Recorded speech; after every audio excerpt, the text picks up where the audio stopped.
Chtěl bych tady nominovat Báru na souboj rohlíků. Tak čau. Do dřív.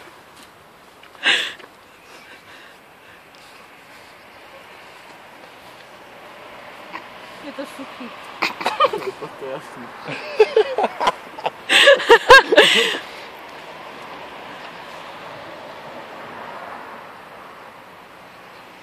Dělej, ty vole, to obyčejný rohlík, představ si Milana. Svačinu, ty vole. To už ty vole. To nejde, ne.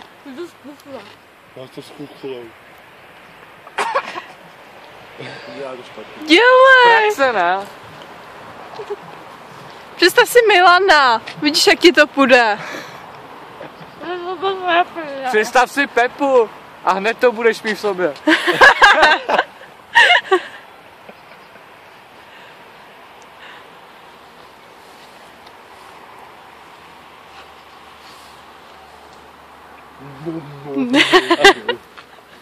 Jako máme minutu.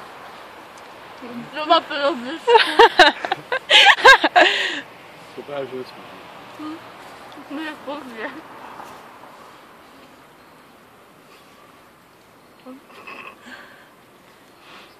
Jo, vypadá to, Barčo, že už tohle nedáš.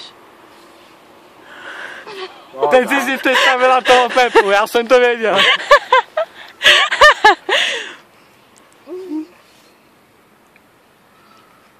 Dělej!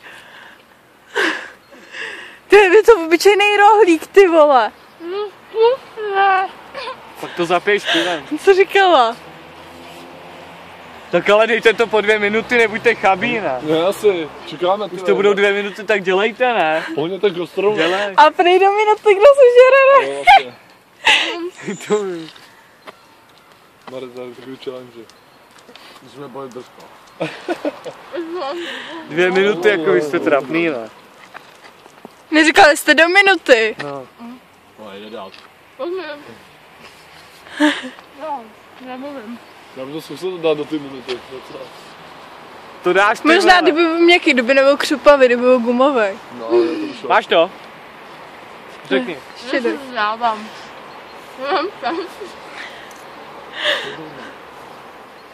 půlku. Taky měřit nebude.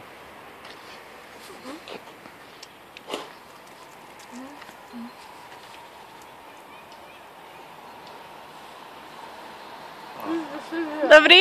2,39,3. Já mám 2,50. Stopně to.